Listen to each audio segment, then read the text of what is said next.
some few questions for us about the partnership, but what do you think are the biggest issues that affect media supply chain integrity today? Well, it's good to be here. There's, in my mind, three main issues. I think two are sort of well documented and uncovered, and there's one which is becoming more and more prevalent over the past 18 months or so. So I think the first one is the complexity of the supply chain.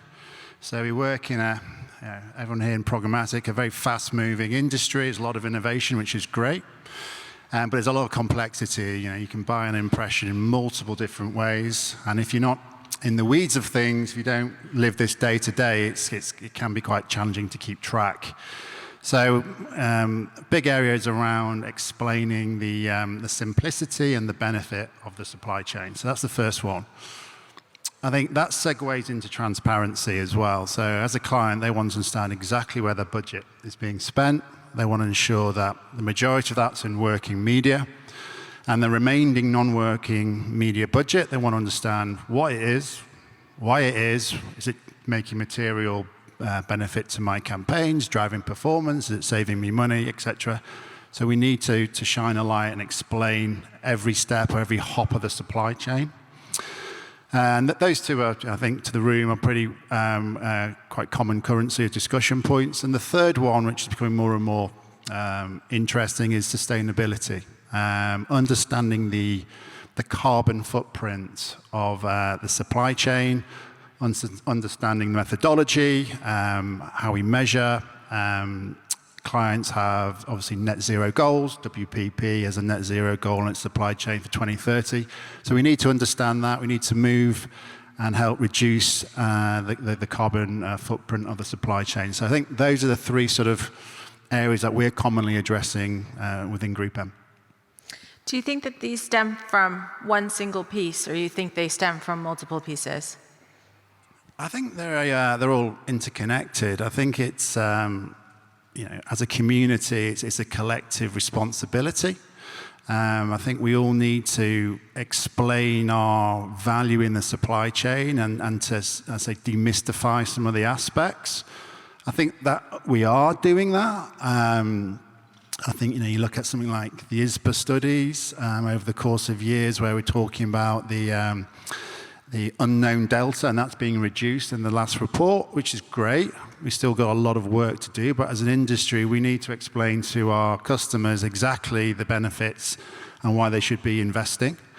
Around sustainability, again, that is, as I touched upon, it's a very new area. GroupM is sort of measuring its carbon footprint. It's developed carbon calculators so that our clients can measure the carbon impact of their media plans, and we're measuring, and we've got our own methodology, but we can't do that alone. So this is where I think the industry, and I'm sure everyone else who's in agreement of this, is looking to standardize how we approach decarbonization, how we measure, and if we do that sort of collectively, then that will sort of speed things on its way. Yeah, and I think you said it correctly with the community. So who do you think needs to be accountable for ensuring that we're actually doing the right thing? I think we all do. So I think that's, as I said before, I think it's everyone who's in the weeds, anyone who's speaking to a client or speaking to their counterparts from the supply chain needs to be crystal clear. And I think we all have quite frank conversations around how we work together. I think we just need to be very clear on the value added there and the benefit, and not lose sight of the benefit for the client. Definitely. And you mentioned that obviously WPP has their net zero initiatives, but how are media agencies like GroupM tackling these issues overall?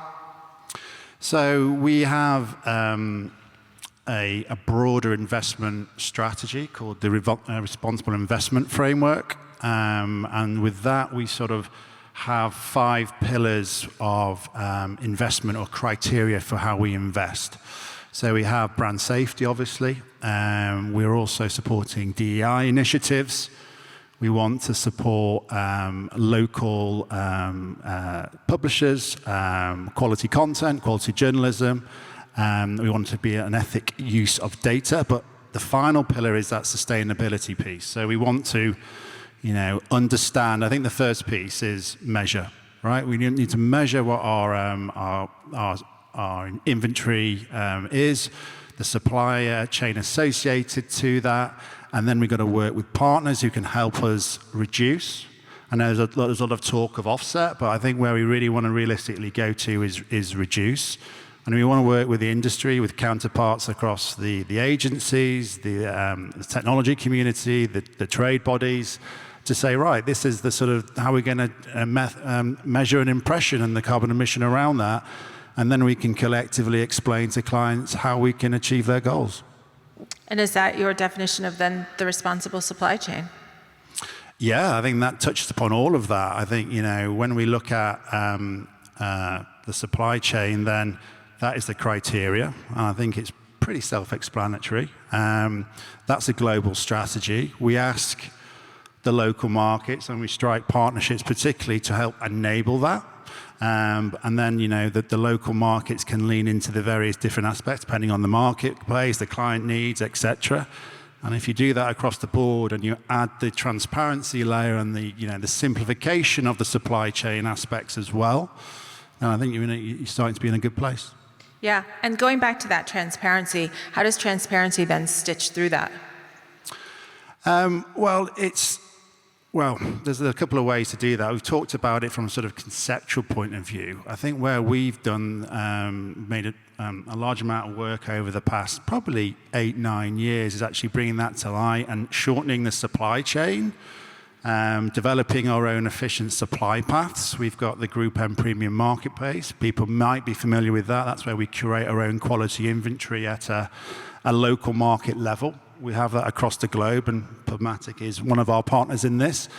And by simplifying the supply chain, making it transparent, making it fully auditable, then we allow the clients to understand the benefits of doing so, and then with economies of scale and commercial arrangements, we can drive real benefit from a performance and from a cost-saving point of view.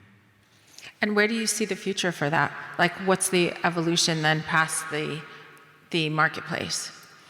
The marketplace beyond that that's our sort of our core sort of first step. Beyond that, obviously, there's a lot of programmatic investment, and around that, it's around our SPO strategy, which segues again into our relationship with you at PubMatic. But we want to be working with less partners. We want to be curtailing the long tail, because if we can buy efficiently, then that is the way to go. We want to apply criteria to our supply path partners. So, we want brand safety, we want no fraud, we want to understand the auction dynamics, we want additional transparencies. In fact, we ask all our supply partners to sign a code of conduct to sort of allow that to happen. So through those three sort of prongs of responsible investment, the GroupM Premium Marketplaces, which, as I said, cover display, video, and CTV, and that broader SPO strategy, we've got a real insight into how we invest, and then we can explain that to our client base. And how do you guys, from a publisher perspective, because I know this room is full of lots of different people, but that conversation then from the publisher side, right, is that how do publishers not fit into this, but where do they go in the sense of how do they work better with you and make sure that they're more sustainable and they're more transparent? So more investment from the GroupM side. Yeah, well, the publisher community is integral, right? So we've got very strong relationships at local level with lots of broadcasters, publishers, news outlets, etc., and we want to continue supporting them. A vibrant local ecosystem is vital, and we believe in that. And then by explaining how we're looking to transact, about how we judge and evaluate quality media, and working with them, and in a sort of a dialogue fashion, that we can then, when we're buying and curating inventory with them, they understand what we need, and then we can drive more investment to them. So it's a mutually beneficial effect. Makes sense. So what would you say is the future for the programmatic supply chain? Well, that's a very broad question. I think in terms of where we're looking at sort of really growing, and what we're seeing in the market is a couple of things, right? I think we talked about sustainability. I think that's a key area. Other areas that we're seeing real growth is around retail media. That's a big area. I think, if you've seen all the stats, particularly in the US, it's a rapidly growing area. It's similar to standard media, but it's completely different as well. There's a lot of commercial and technological sort of complexities to it. GroupM released a mid-year forecast on Monday, and I think the prediction for 2028 is that 15% of all advertising revenue will be retail media. So it's going to be big. So that's a big area of focus. We talked about quality media, and I think the rise of attention providers is another area. There's lots of different sort of methodologies, there are lots of different vendors, and I think as GroupMs, as custodians of our clients' investment, we need to understand how quality media is being measured, the methodologies, define partners, and then be able to sort of work with those partners on bring another data point into quality media. So I think that's another big area, and this has been bubbling away for the past 6 to 12 months. Outside of that, identity, the perennial identity question, third-party cookies, and what's going to impact that in 2024. I'm sure everyone's very aware of that. And across that, and then the other one, which is the buzz phrase at the moment, is generative AI. How that affects the supply chain, and how I suspect on that area there's probably more questions than answers right now. But we will be looking over the next 18 months to see how that affects forecasting and supply management. So they're the 5 things I can think of off the top of my head. Yeah, makes sense. And as education is key to all of this, what does GroupM do in the sense to make sure that you're educating the industry, really? Well, I think there's lots of different ways we're doing this. So we're working with the technology and the publisher community, and giving an outline of our expectations and what we're wrestling with, and how we're evaluating quality media. And we're asking them for support. So it's a constructive sort of dialogue. So there's a piece around, as I just described, the responsible investment framework, for example. So I think there's a piece around that, and working with them, and having good conversations and understanding points of view from other parts of the ecosystem. So that's one piece. Around education with our clients and our agencies, and we've got lots of internal tools to help bring this to life. I mentioned the carbon calculator. We've got a data ethics compass where we can utilize ethical data sources, etc. So we are very much going into the market, talking about our partnerships, talking about how we can reduce the supply chain, the benefits of it, and how we do it. And we use the agencies, and the agencies bring us in to explain that to the clients. So it's a sort of a team effort, so to speak. Perfect. And our last and final question is 2023. Is it the year of mobile? Is it the year of CTV, addressability? You gave 5 pillars for the future. Is it the year? Is it the year of ... Well, that could be an easy strap line. I think we still wait. Is it still the year of the mobile? Are we still talking about that? I think it was a decade. Yeah. I think there's going to be. I think retail will be on everyone's lips, right? I think whether it's the year of retail media, I'm not sure that's the right phrase, but that's just a new big area of growth, and particularly in the US, it'll come to, and it is coming, and it is happening in Europe. It's happening in China, so that's going to have a big effect. Is it a year of it? I'm reluctant to say that phrase. Yeah, 2028 though, so it could be. True. Another decade of retail. True. So, perfect. Thank you so much for joining me on stage today. No problem.